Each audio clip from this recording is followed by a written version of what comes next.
I remember the first night it hit me. The silence in our bedroom after she'd turned away. The chill where warmth used to live. I'd come home from work exhausted, hoping for the familiar comfort of her presence, and instead found a distance that wasn't just physical. Her back was to me, knees drawn up under the blanket, and she murmured something about being tired. Tired. I swallowed hard, forcing a smile I couldn't feel. Okay, I said. The word sounded hollow even to me. Days turned into a week, a second, a third.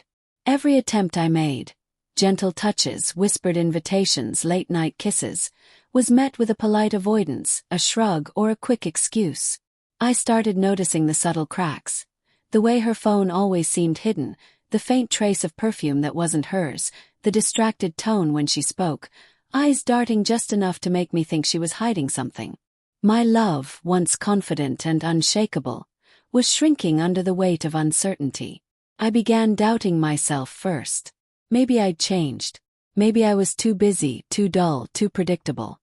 I told myself the problem could be me, and that made it worse, gnawing at my chest with a quiet, persistent ache.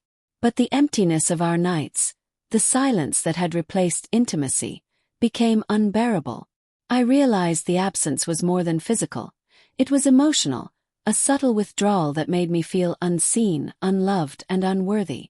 By the fourth week, my frustration was tangible.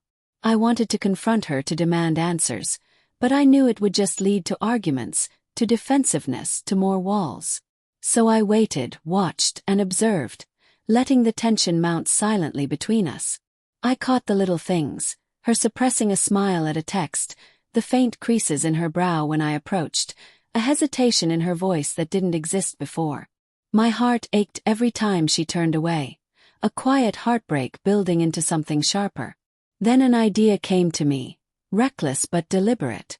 If she could withhold intimacy, if she could retreat behind a wall of indifference, maybe I could show her the weight of absence too. I tightened our finances, moved her access to our joint accounts into my control, and let her feel the sting of dependence reversed. A month without her money, I decided, would mirror the month without her presence in my life. The first day was quiet. She noticed immediately, a subtle tension crossing her face when she reached for her card at the grocery store. I met her eyes, holding the quiet assertion that this was intentional, a reflection, not punishment. Her lips pressed into a thin line, brows knitting, and for the first time in weeks, I felt the power balance shift. But it wasn't triumph I felt. It was dread, the uncomfortable knowledge that love should not require tactics, that intimacy should not be traded for control. Over the next weeks, the tension deepened. I watched her, her frustration growing, the subtle edge in her voice when she spoke to me. She asked why, pleaded in quiet moments, but I held firm. "You'll understand soon," I said once, voice low, almost trembling with my own conflicted feelings. I felt no joy, only a strange, bitter validation. It was working, she was feeling a fraction of what I had endured, but each moment also drove a wedge deeper into my heart. At the halfway point she broke down, tears slipping silently, hands trembling over the counter as she whispered, I didn't realize how much I've been hurting you. I wasn't trying to push you away, I lost myself somewhere along the way." Her confession cut me, sharp and sudden, leaving a hollow ache I couldn't ignore. I wanted to reach for her, to hold her close, but the rules I'd set remained in place. This was not about revenge. This was about understanding, about making tangible the invisible wound she had inflicted by her absence. Her eyes met mine, pleading, and I felt the delicate fragility of our shared years, the early mornings, the quiet dinners, the nights when love had been effortless and whole. I realized the absence of intimacy had never been entirely hers or mine. It had been the slow erosion of two lives growing apart without noticing, until the distance became undeniable. The final week approached with a strange mix of anticipation and fear. Our interactions were strained, tense, each one a reminder of months spent in quiet disconnect. I watched her confront the realities of her dependence, saw the frustration and reflection in her eyes, and in those moments, I felt a clarity I hadn't had before. Love, I realized, was not just presence or giving. It was mutual, reciprocal, a careful balance that we had allowed to falter. When the month finally ended, I restored her access, the gesture simple but weighted with unspoken truths.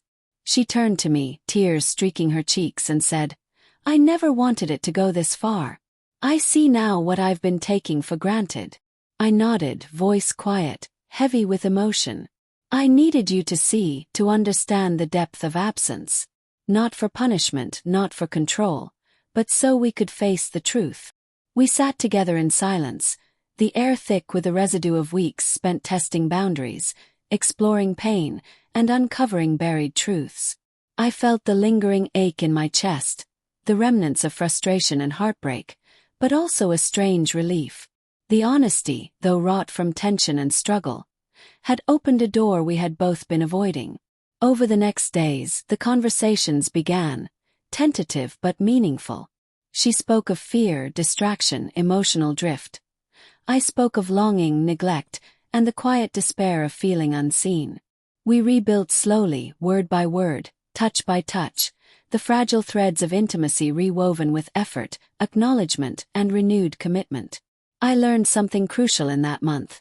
Love is not only expressed through giving, through presence, or through touch. Love demands attention, reciprocity, and courage. The courage to confront absence, the courage to admit failures, and the courage to rebuild without guarantees. And sometimes, understanding the weight of absence is the only way to truly appreciate the depth of connection. When our first night of renewed intimacy arrived, it was tentative, uncertain, but alive. We held each other, whispered apologies, shared tears, and finally, in the quiet of our reclaimed closeness, I realized that the absence had taught us something vital. Love is fragile, yes, but it is also resilient when faced honestly.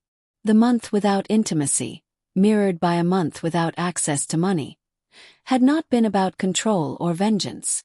It had been about revelation, reflection, and survival.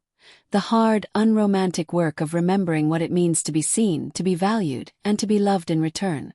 I kissed her forehead gently, heart still heavy but clearer than it had been in weeks, knowing that the lessons of absence were sometimes the only way to understand presence fully.